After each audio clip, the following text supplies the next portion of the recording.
intro there, Slick. Come on. Well, how can I do that if all I can think of is you doing some dumbass shit? And I have this permanent smile on my face. Oh, fuck.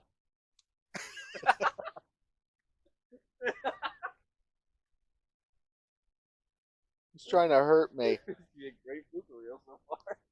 Piece of shit. Demonetized. You. Demonetized. So Welcome to Crown Vic Diaries.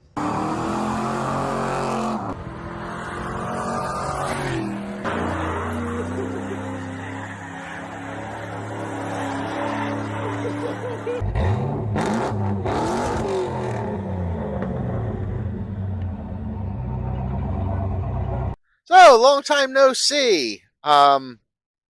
He'll explain why in a minute. But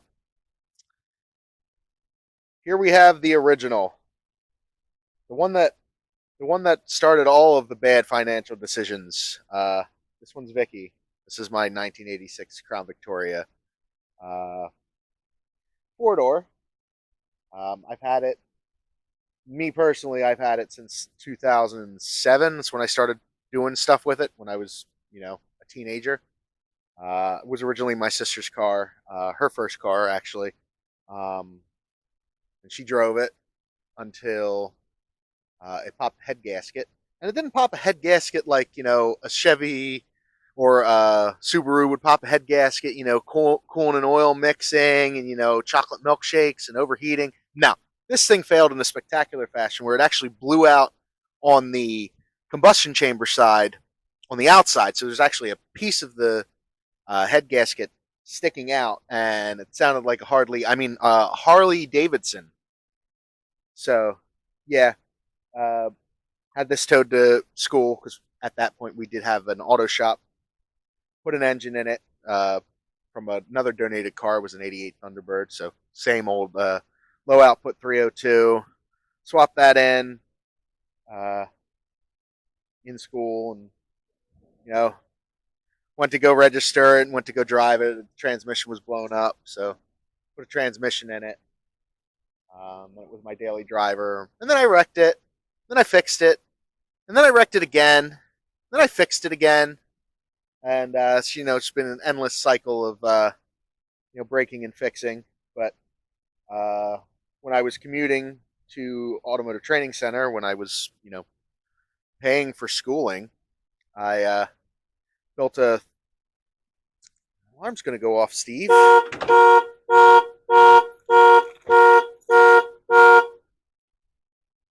Figured you've already done that. Well, you figured wrong. Yes. So, built an Explorer engine out of a '97 Mountaineer. Built it all up in Automotive Training Center. Actually ran it on the dyno. That's actually on my other YouTube channel. I have those videos. I'll link them to you. Put this engine in, and it was running the factory exhaust and everything. A lot better than what it was. Chasing down problems with it running. Ended up having the O2 sensor wiring backwards because they plug in the same. But it didn't take... It took about a few years before I figured that out because, as most people are aware, older stuff, diagnostics is kind of like,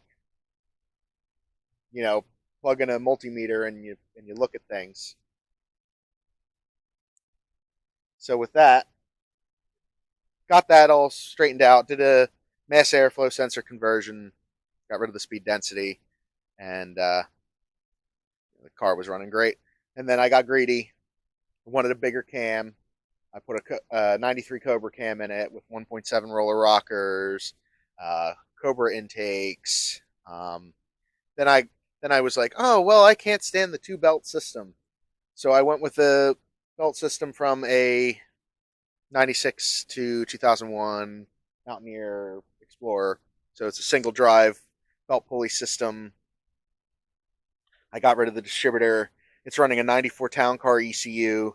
So it's a 4.6 ECU that is capable of controlling a electronic overdrive transmission, basically like what I did with Tex, but at the same time completely different. So this has the coil packs running from the Explorer engine, a couple other weird things.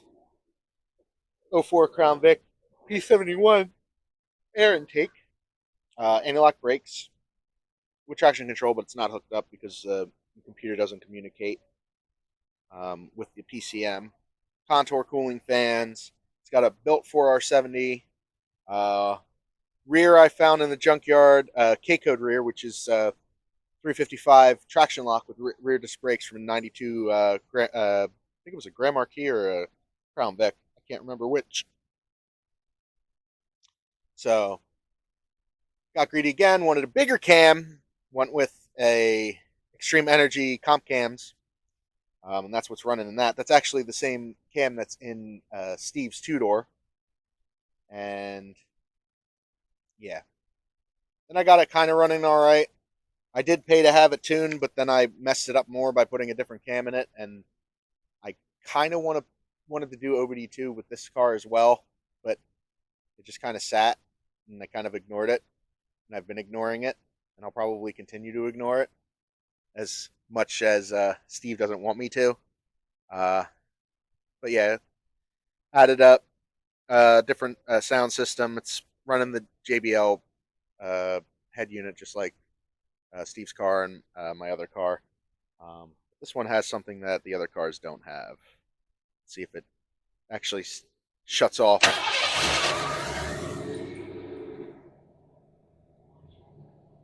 Yes, it has remote start.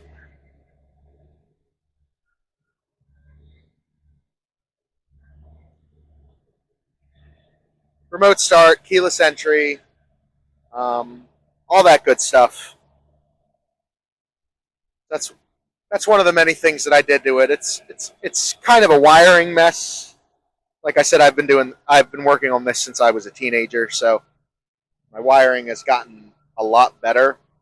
But at the same time, I'm scared of what 16-year-old me did.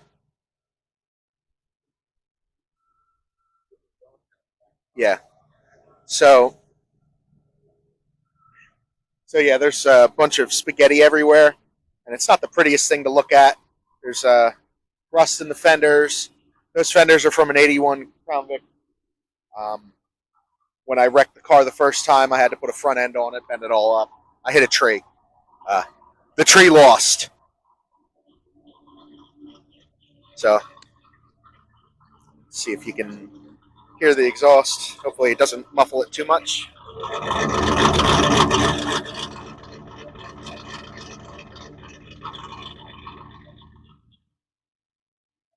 Yeah, we're kind of down to one microphone because some jackass broke it. We're not going to name names, but he's not here. He kind of sucks.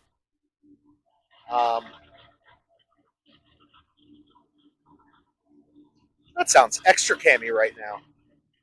And there's somebody driving up this one-way street the wrong way. It's always good.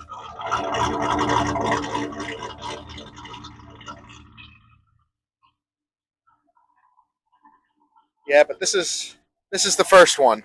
This is the one where I've dumped oodles and oodles of money in, and I'm still not done. I'll show you the interior. It's a mess. It's all Steve's fault. Aww. As you can tell, the alarm does work. See if it starts back up. Maybe.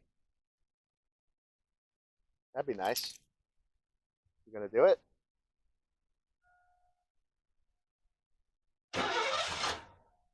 Nope, it doesn't love me. Like I said, it's not completely tuned right. So I guess we'll just do this the old-fashioned way. As I go to put the wrong fucking keys in and bleep myself out.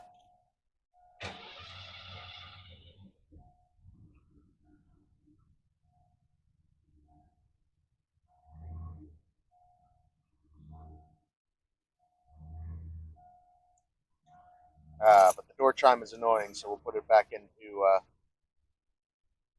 remote start mode. As you can see, kind of the same gauge setup as the two-door, both of the two doors actually. But this is running mechanical gauges. Mechanical gauges in the sense of there is a oil line running from the block through the firewall and to this. I don't advise that. Potential for leaks under the hood and in the car. You're gonna do weird things idling. See, this is why it sits in the backyard, because I don't like it. I love this car, but I hate it. Steve loves this car. You're gonna sort your crap out, yeah? Thank you. All right, but as you can see, I added a few different things. There's an aux input on the radio. I kind of got, impatient, and I drilled a hole in the wrong spot. So I have another one of these panels that I'll fix up. Overdrive turn off.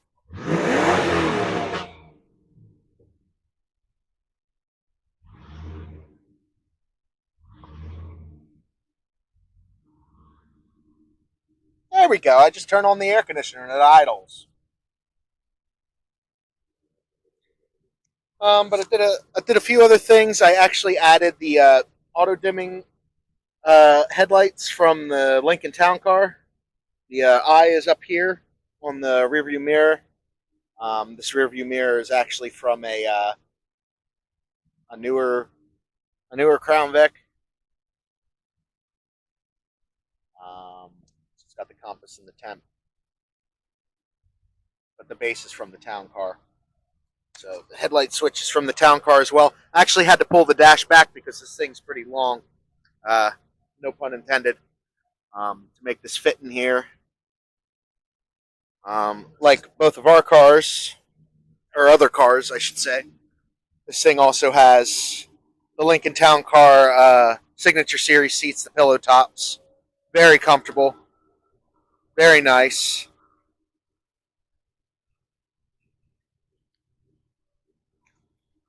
Front and rear disc brakes. Like I said before, the rear's out of a 92 and a 94. The 95 to 98, 97 has slightly bigger brakes, but like it uses some of the same stuff. And they also use those brakes in the 98 to 02. So just some other ways to make stuff work. But this is my first car and my biggest money pit. So with that, it's pretty much this whole thing. So now we'll go on to Steve and we'll explain why we've been gone for so long. Welcome to part 2 of this video. As I'm sure you saw and hear the wind, it sounds great, I bet. John just went over his 4-door, actually known as Vicky for him. And I'm here to explain why you're looking at my car, which is currently jacked up on ramps. And why there's been nothing on the channel for a little bit. Well, we've had our hands occupied with a few things. Shortly after the last video, my car actually ended up spinning a bearing. The cause of that was the dipstick was not 100% right. So when the car was low on oil, it was really low on oil. Plus it had an oil leak. We pulled it out. Well, it sat for about 2 weeks. We pulled the motor out on a weekend. Took it to the my engine guy, Jerry over at Medford Speed. Very good. And as you saw, John give it a thumbs up. He rebuilt it, put it all together. We had it back in the car. And actually, if you check on our TikTok, Crown Vic Diaries, on there, you'll see that the car was on the road for about 550 miles. and then it ate the bearings again. This was because the pickup feed for the oil pickup tube, was not placed. It was placed too low in the pan, so it wasn't sucking up enough oil at high RPMs, and it just grenaded itself. Which is where it sits right now. The engine's back at the engine builder, and hopefully it will be back on the road here shortly, and we'll be able to make more content with it. But for the time being, this car is stationary. I think that pretty much is going to wrap it up. I really don't have anything to add to it. Do you?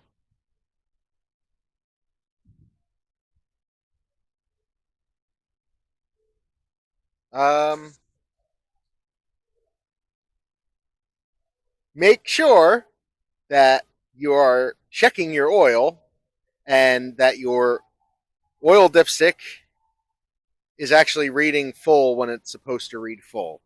This was kind of a combination failure between the two of us on the first time it blew up.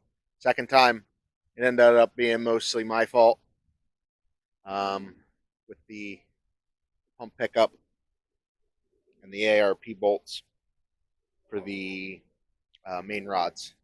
So you always want to make sure that you have your clearances set. You always want to make sure that everything's 100%. So you're not, instead of wasting money on improvements, you're wasting money on fixing the shit that you broke. So make sure that you're taking the time to do everything right and make sure that you're double, triple checking your work. Other than that, this will be up and going, depending on however long it takes the engine builder to figure out whatever else it's going to need. Hopefully it won't be too much. If not, we'll cross that bridge when we build it, because it's basically what's going to happen. We're going to build the bridge, and then we're going to burn it down. But yeah, that's where this sits right now. But we'll try to be a little bit more proactive with content, because there's still a whole bunch of stuff that we can do with this car and with the other cars, even with this being down for now.